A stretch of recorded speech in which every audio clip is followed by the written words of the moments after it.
It's my pleasure to introduce one of my dearest, oldest friends, of 45 years, who shared her mother with me. So her mother was my Seattle mother.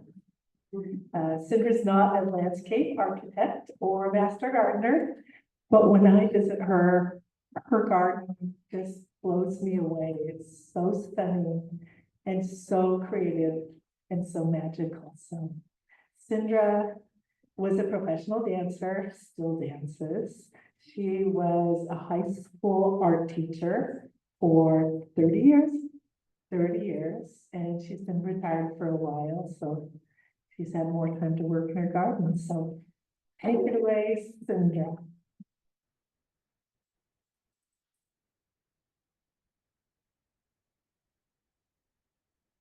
Well, thank you all for having me. And can you hear me okay? I'll ask that question first of all. I know I said, well, after teaching art for 30 years, I had a big booming voice, but you know, it's easier to hear. So, and I want to say thank you for so warmly inviting my dear friend into your community and providing a home for her, and which I think is very important for all of us to consider. And listening to what everybody said prior to this, community is a really important thing, and supporting one another. And to me, gardens are kind of like, they're so different from, let's say, my home. And being an artist, I mean, my house is hung within an inch of its life with art and stuff and things that delight me. And I walk in every day and I look at it, and I'm very happy with everything that's going on. And I may add more things or take something away, but it's very dependable, you know? I know what my environment is. But the garden is a completely different story.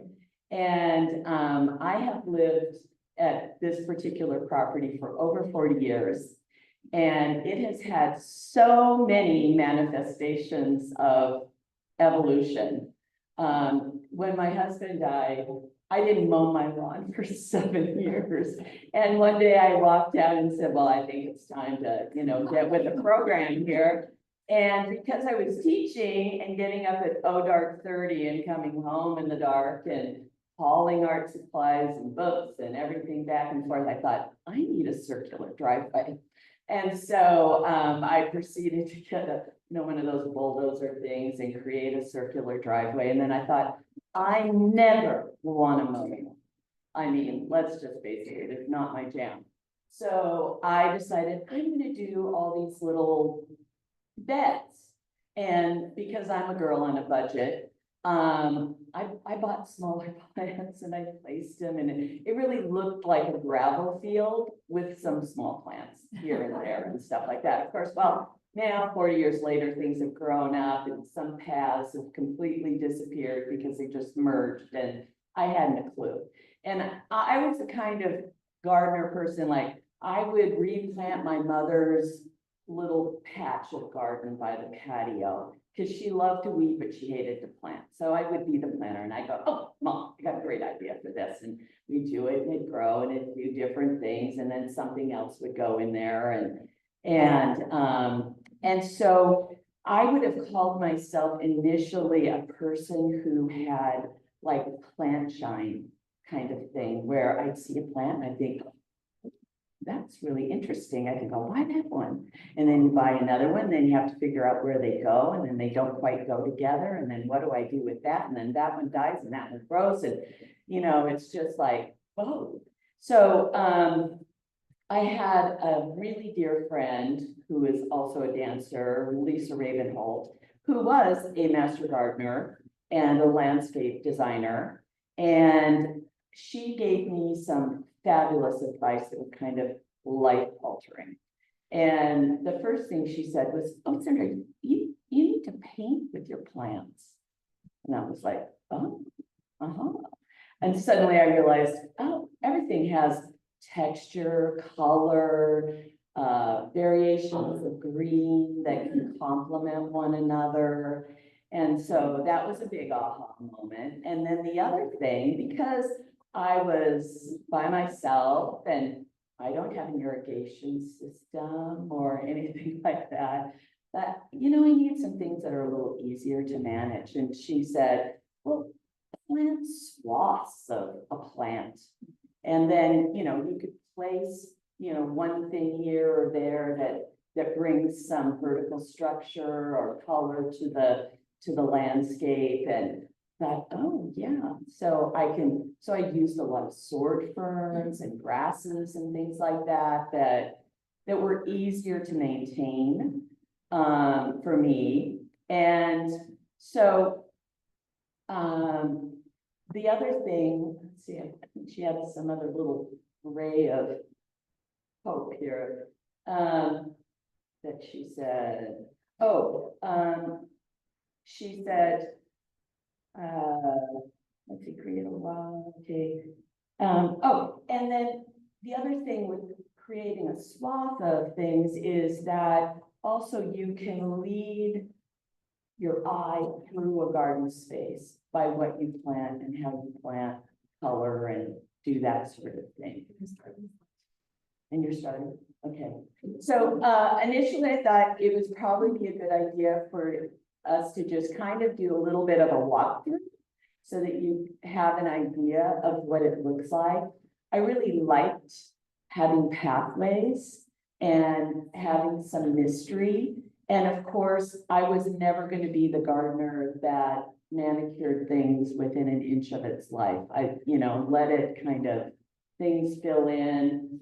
I love using ground cover because it just comes back and it does its thing, and I can take a weed whacker to it, and then it's done.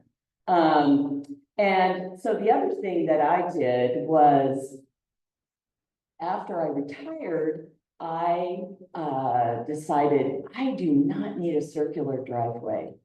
That is a lot of, even though things began to grow, oh yeah, this year, okay. We'll talk about that.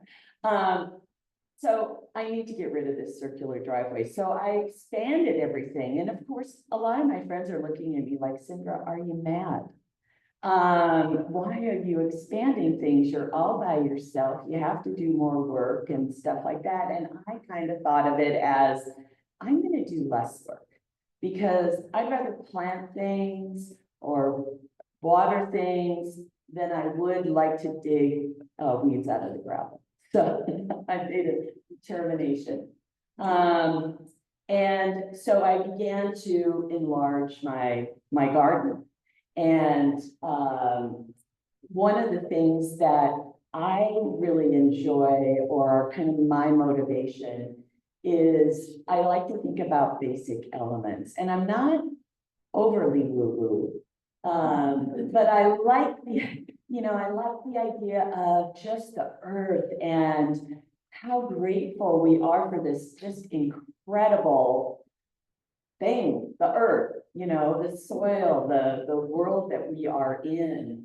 And I love metal, especially if it's distressed. And wood, I'm completely in love with. In fact, I still have a piece of cedar that I coveted in woodshop class when I was in high school, and I have hauled it around for all these years, and it's still in my life. And I still look at it and I just love it. Like it's, you know, still there. I love driftwood and things like that. As a kid, we'd go to the beach and we'd always haul back driftwood. And I'm so envious because you have so much of it in your environment. And water and air and just the movement of plants, or seeing that visually, hearing that. Wind chimes, things like that. And so one of my motivating factors, I mean, I have been really blessed to live a pretty creative life, and I love it because it brings me such delight. And I think the garden is something that needs to be delightful and to bring you joy. And you may have a large space or a small space, but you can always create something that is special, that you find refuge in, solitude, contemplation, entertainment, just all those things that I think are really important emotions to experience when you're in your garden. So this is kind of my entryway. And once again, you know, this was probably one of those very small trees when I first got it, that's now big and beautiful. And so we're kind of looking fallish, absolutely, maybe winter. Everything is constantly changing for me. I mean, that's so true about a garden space, is that it is never the same, because things grow and some things die, and you get a plant and you think, I love this plant. And then you get a really hard winter and it doesn't come back and something else has to go in. And I think of a garden as life, you know, life has hills and valleys and challenges and delights and surprises and all those things. And it changes constantly. And you kind of have to adapt to that sort of change.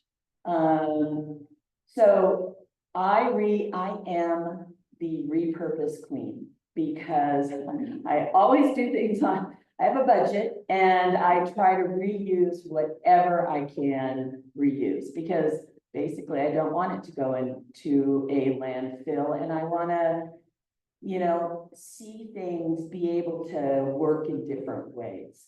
And so a lot of the concrete I had came from somebody who redid their patio or their stairs, and so they dumped the concrete at my house, and I just repurposed it by building walls and various things.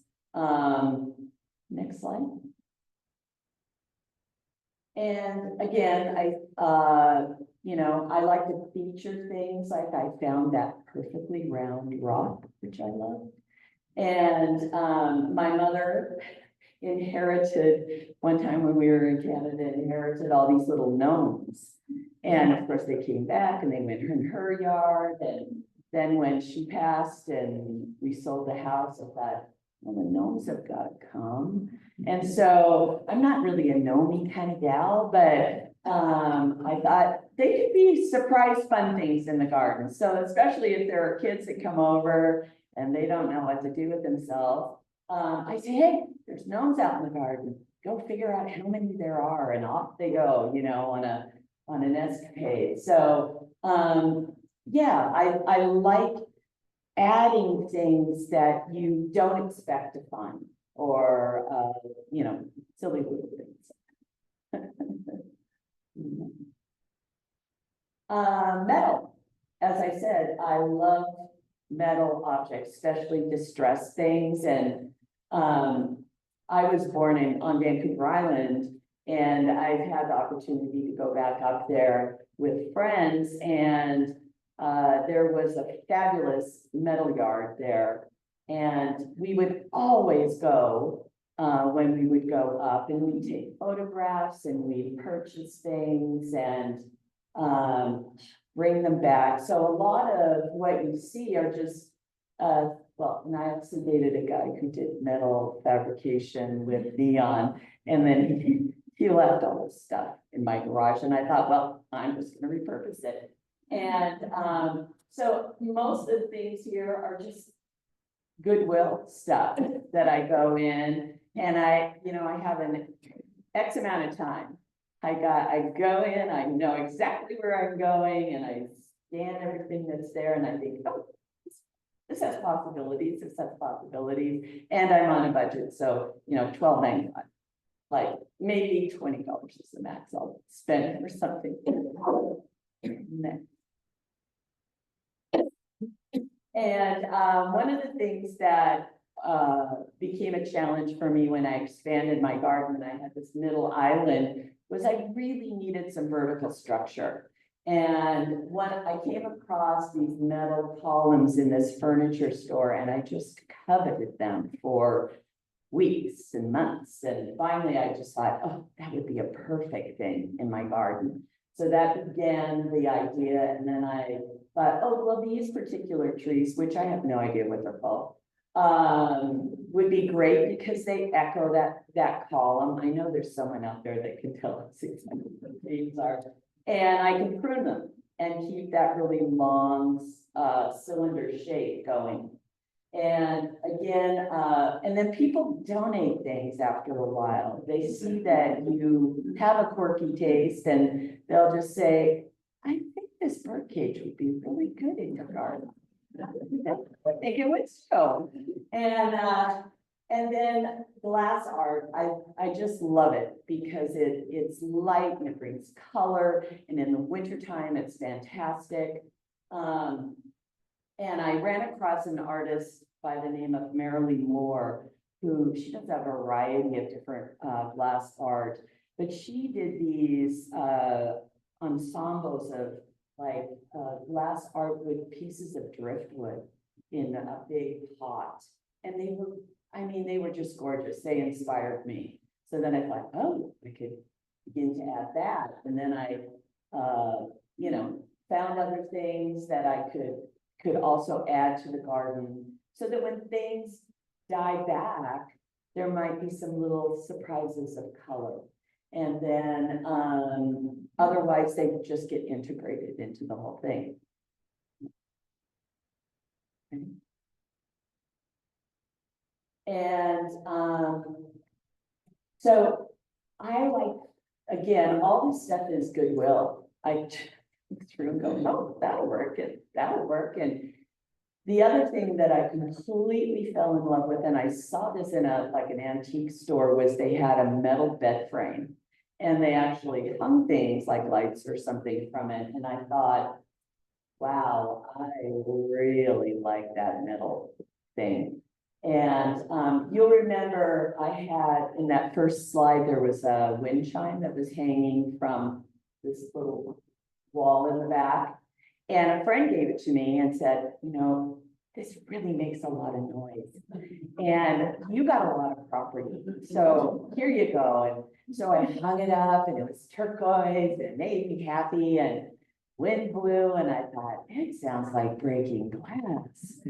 And so I thought, I'm gonna, maybe if I deconstruct some of this, it'll not be so loud. Well, no, that was not the case. So it continued to be this really loud thing. And I kept deconstructing it and deconstructing it. And then of course I thought, well, I could tie it to the you know, the bed frame thing, and it'll provide a little color. So we did that.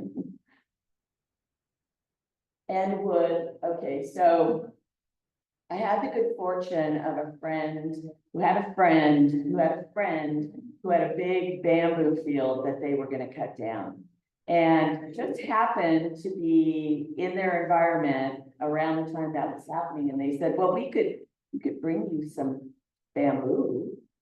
Overjoyed. And so they brought me a huge truckload full of this bamboo, which of course they had to strip and clean and cut and do all that stuff. But I again wanted to begin to repeat that vertical structure and interest.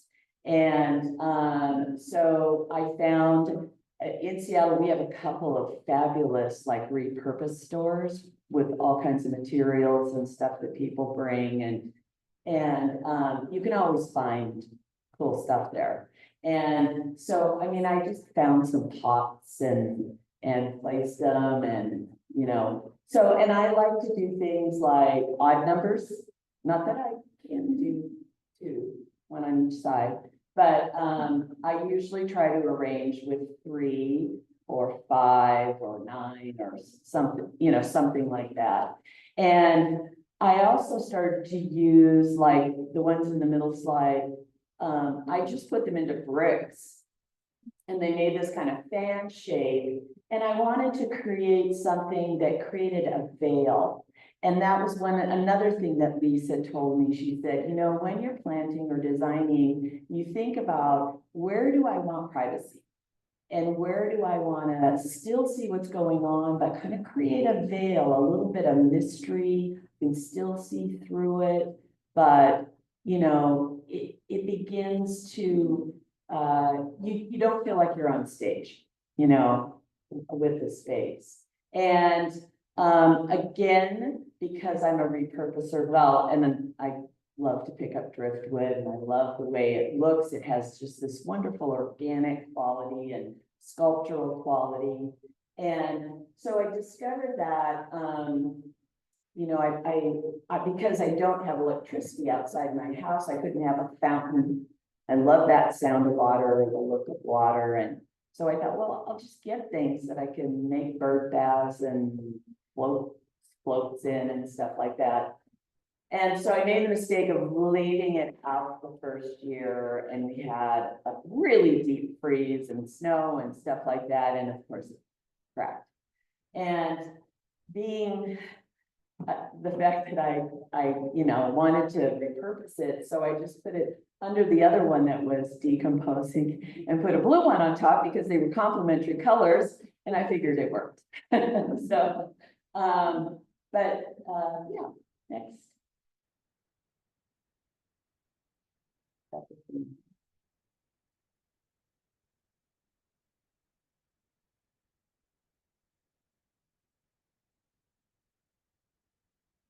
Technical.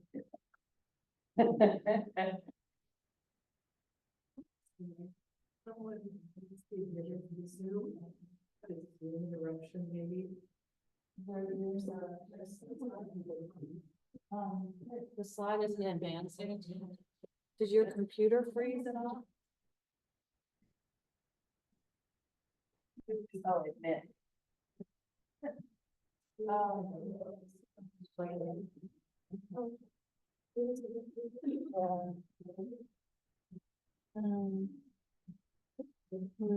here we go.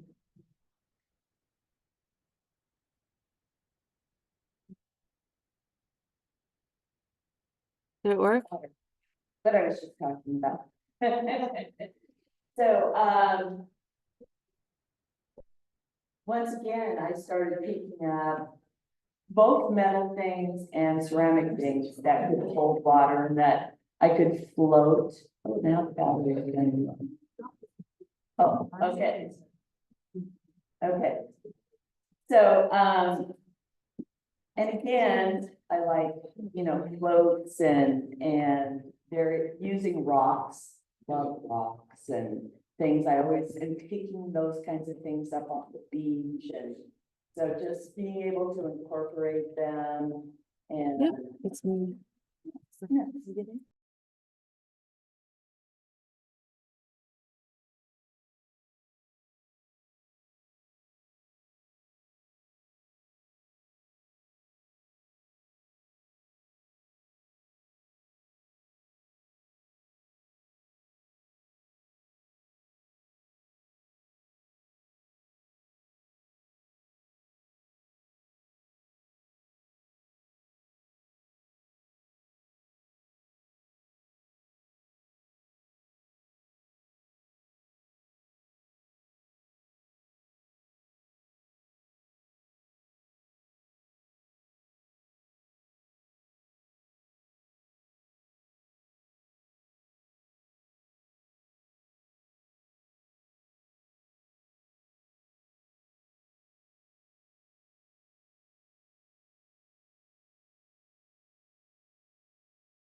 Which I really like. So I got like, I bought a pair and they were inexpensive because I'd go to Sky Nursery or something like that, and they were beyond my paycheck. And so, I got one and it was like, oh, this is great. And so then I probably need another one. And so I go back and I discover that it's the end of the season and now they're on sale for $29.95. And I'm thinking, okay, I gotta get some more. And Okay, so let everybody. then, but I love everybody's in. being outside or in my house and hearing that sound. And I just hear, the wind must be blowing. It's kind of like a little alarm. Okay, are we back? Yeah. Okay. As I was saying with the difference with ceramics and metal, here is what I normally have out in the spring, summer, and fall. And when winter comes, I put the metal one out there to replace it. So, and then I store that stuff away. So once again, garden is always transitioning and changing, and I'm moving things around. And next. And again, little features for water. And I have to remember to water them regularly, and so that I'm not growing mosquitoes, things like that.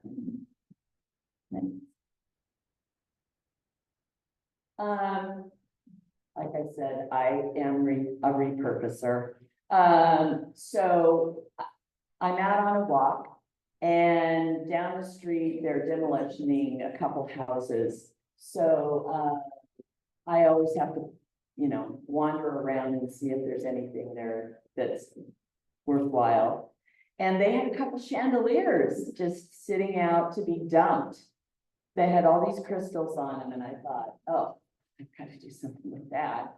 So I went and got my tools and gathered them all up. And so I just find like old candelabras, metal candelabras at Goodwill or something like that, that I could tie them to and then hang them from the tree. And we get a little movement and light and color and stuff from that. I also found a place in Seattle that does, it's called Bedrock Glass, and they have big containers of glass that they've tumbled. So it's like beach glass, and you can wrap that. And I've made little things that hang along with that. And now you can start to see that island is beginning to fill in because we're now in summer, I think. And again, I use ferns a lot. I think they are the gift that keeps on giving. And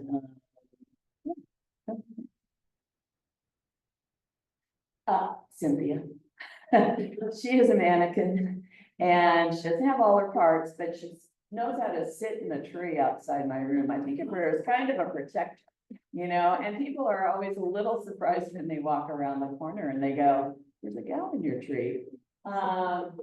And again, I always repurpose things. So a friend ran into my big, beautiful turquoise pot with her car, and I thought, well, I can't throw that out. I think it could become a wall somewhere or something, So, so I plant things in that, and they spill out and spill over, and I didn't have to throw it away. Another, I think you can barely see it here. One of my very, very favorite plants right now, and I've completely lost my mind over them. It's a contorted cotoneaster, I think it's called. And it has such a fabulous structure to it. And so once I got one, I had to get another and then another. And again, so then I could go with my idea of repeating certain elements, and especially something that could have a vertical structure in my garden and can be maintained. So it doesn't necessarily spread. It can be more of a column and that sort of thing.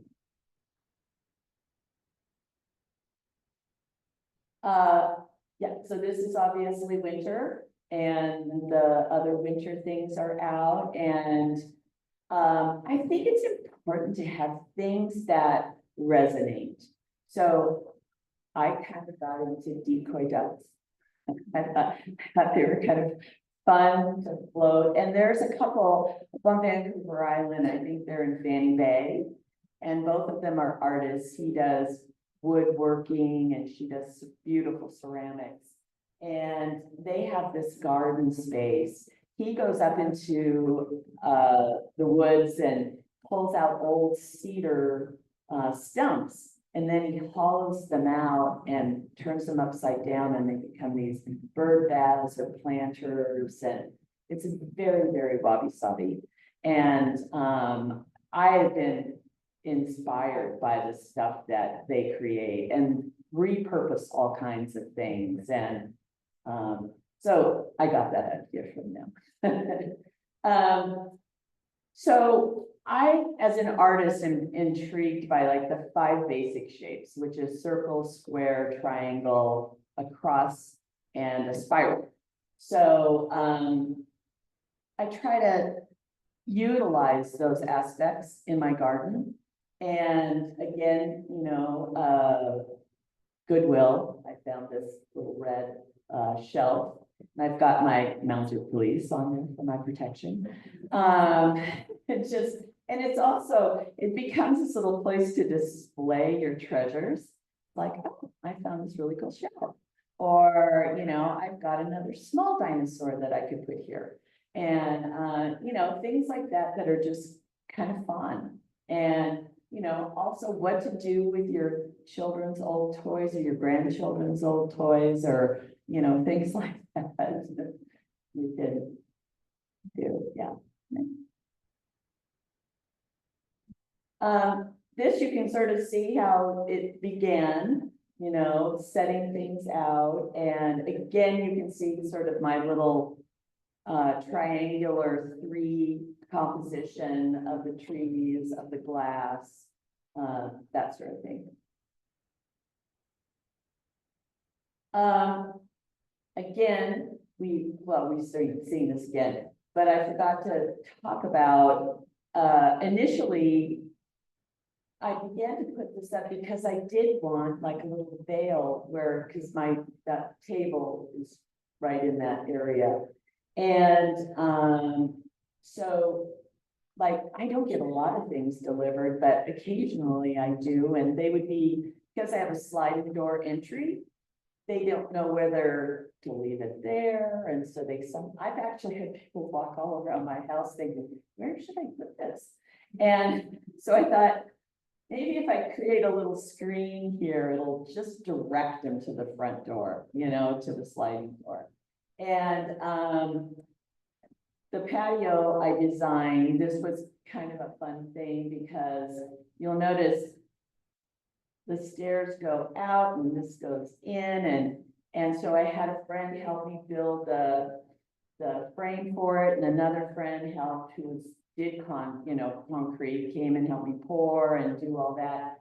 And he's like, well, wait, because he did like major construction stuff for buildings. And he goes, this goes one way and then it goes, the stairs go the other. And I said, yeah, but if you look at it as a whole, it moves. And we're just following that movement. So again, you know, just ways to break your space up. And since I had a lot of space, I could break it up in a variety of ways, and it didn't necessarily have to be a place to land. So painting with your plants. Yeah, so and now you can see things are a little more grown in. You can see my little patio area. And another plant that I am completely over the top in love with is Japanese forest grass. And I love the color that it brings and the movement. It dies back in the winter, but boy, it delivers spring, summer, and fall. So it's great. And now you can get a little more sense of sort of how gorgeous spring is. I really have a springtime yard, I think. And again, just looking at the color, popping things in. This little goose was a light. And one of my former students had belonged to her grandmother. She thought it would be good in my yard, so it's still there.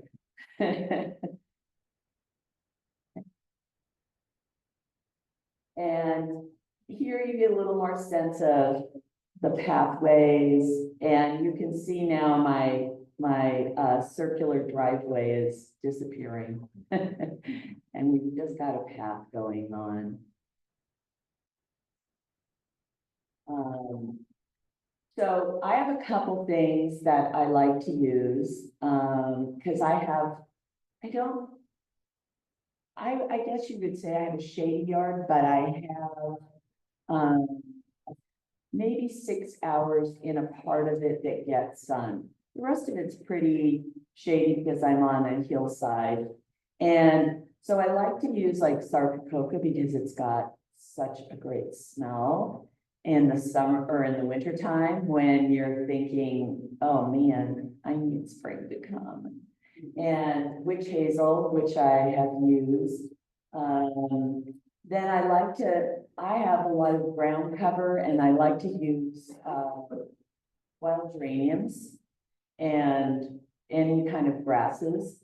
I love the maiden here, I think they're called, I'm not sure. Taller grasses that have nice movement, and I found a great one. It's called kitten hair or kitten hair or something. And again, they just have great movement, and it's amazing how much they grow and fill and bring color and light. So.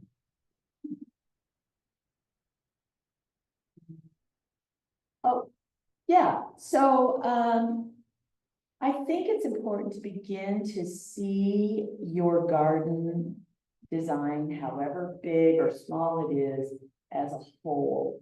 You know, it's kind of like almost like feng shui movement as you're moving through your house. You don't want to run into a corner or you know, the placement of things can be really important. And when I decided to get rid of my circular driveway, I then had to think about where I was going to park. And I thought, I do not want the headlights of my car shining into my house. That just grates on me nerve-wise. And it's, you know, it's kind of, well, I mean, this is where I get a tiny bit woo, but I don't like the energy of that. And so I really needed to create a barrier. But, you know, before I even did that, I decided that, well, I need to see what it's going to feel like. So I put a bunch of plants and pots and, you know, tried to get a feel of, do I want to close it off here? Do I want to be able to walk around both sides? You know, how is that going to work? And again, I have another friend who's a fabulous designer, and she was using pieces of plexi that she was wiring into this kind of fence that she had, and it would cast color as the sun moved around. And it was, I really liked what she was doing. So I thought, oh, well, I'll use plexiglass in here. And then I went back and incorporated some of those glass tiles that I had. I don't think we've gotten to that, but have we? I can't remember. Anyway, and you can see how cool it is when the light starts to come in, but it totally hides my car. And so I don't have to see it. And the other thing that it did is it joined my upper area and my lower area and the middle area together so that it became this movement through my garden without having to see a vehicle, which I quite like. This is my back deck.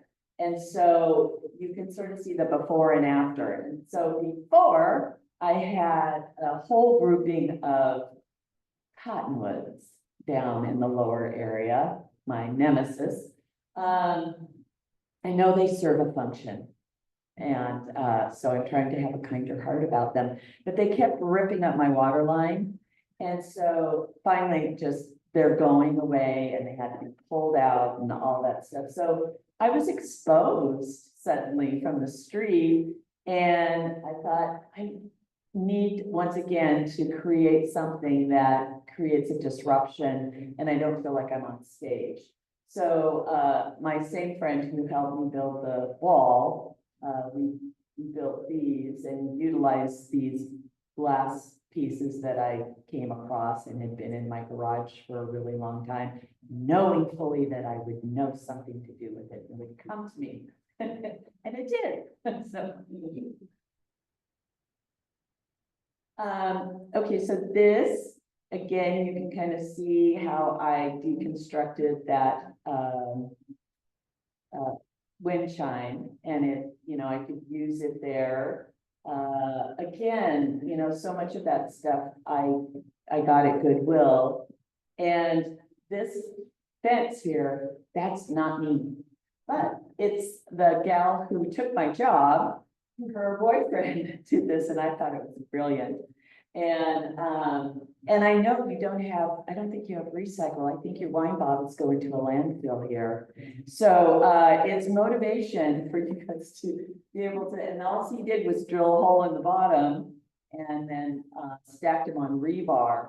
And I just thought it's wonderful because I would have like, I'd make bottle trees. I'd take down a tree and I'd have them, keep it like 6 feet or 8 feet high or something like that. And I get those gutter spikes and nail them into the tree and then hang bottles on them. And of course, after a while they fall apart and decompose and stuff. But I thought this is a great way of keeping it going. And so now you can get a sense of that patio space coming from the lower part of my garden and working its way up. As I said, I'm a bit of a dinosaur when it comes to ordering online and doing things like that, but I did discover that I could order replacements for my umbrellas. And so instead of having to go out and buy some new umbrellas, I decided yellow would be a fabulous color, also in honor of our friend Nan, to have yellow umbrellas. And I had enough of them that I could just weave them through my garden. And I felt like that one artist who draped Central Park in orange material and made beautiful archways. So it's kind of one of those. This is our last slide. Just so that you can sort of see what the garden looks like in winter. Every season has its own wonderful qualities about it. And I don't know how you guys are when it's fall. I start to think, okay, I'm winding down and I'm gonna get a break now. And winter becomes this wonderful time to kind of redirect your energy and go inward. And then there's spring, like right where we are now, it's about to come. And there's just, I don't know about you, to get a few of those sunny days and suddenly that little hope meter is just going, I'm kind of excited. And the other thing I found, because I don't have an electrical outlet outside, is I got these solar lights that flicker, and there's this soft yellow. And a friend gave them to me for my birthday. And then I thought, oh, I need more of those. And so, and they work in the winter. There's snow on the ground and they're out there flickering. You look out your window and you go, it just makes you happy. People walk out the door and they're like, it's like a fairyland here. So it's just nice to have something that rejuvenates your spirit, something that you can share with friends, that you can create a community, and that, to not be discouraged by the fact that things grow and die and fade and this and that, and you have to weed or whack, or that it is delight. It is just the process of life, and it's a wonderful gift that we have. So thank you so much. And if you have questions, I'll try and answer them. Yeah.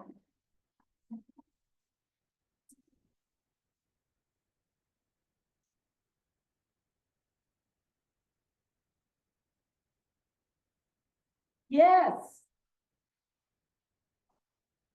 Nothing. It's a hollow tube.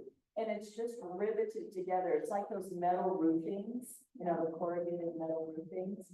And so it really just is this hollow column that's riveted together. It's brilliant, and I think someone needs to start manufacturing these who has a metal shop.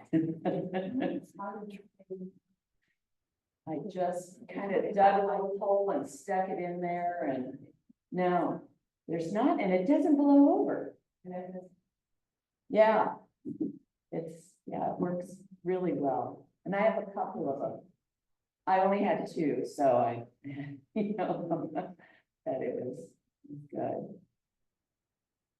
Other questions? I live in Kenmore, and if you're not familiar, Kenmore is like at the north west end of Lake Washington. Yeah. Do you ever go to the garden?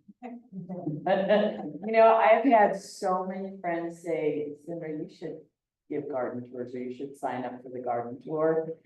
And because I live alone, the idea of having people I don't know come through my property I think, you know, I'm a really pretty positive person and optimistic about things, but that's just a tiny bit too vulnerable for me. But I mean, any of you are welcome anytime. Yeah, you can have a field trip. I only have one bathroom though, so you just have to be prepared. Yeah. Possible to get your slide? Yeah, you're welcome to it.